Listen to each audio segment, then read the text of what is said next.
திருச்சிற்றம்பலம். வெற்றிவேல் முருகனுக்கு அரோகரா.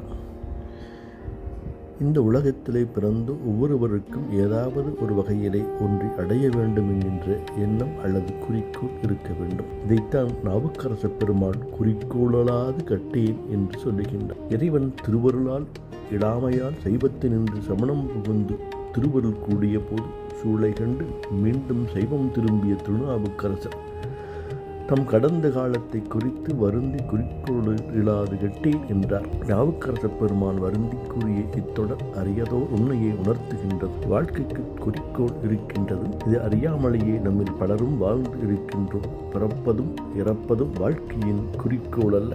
குறி என்பது ஒரு இலக்கை அடைவதற்கு ஒரு வழி இருக்க வேண்டும். வழி நெறி எனப்படும். நெறி கொள்கை எனப்படும். இலக்கை அடைவதற்கு கொண்ட கொள்கையே கோள் எனப்படும். சுருங்கக்கூறின் வாழ்க்கையின் இலக்கை அடைவதற்கு ஒரு குறியும் குறி அடைவதற்கு கொள்கையும் வேண்டும். இது இல்லாமல் கெட்டேன் என்பதே திருநாவுக்கரசரின் துயரம்.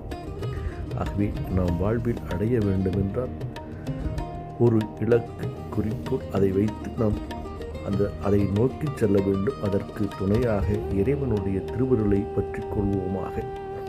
எல்லாம் உள்ள முருகப்பெருமானுடைய திருவருளால் அனைவரும் எல்லா வளங்களும் பெற வாழ்த்துகின்றோம். வெற்றிவேல் முருகனுக்கு அரோகரா.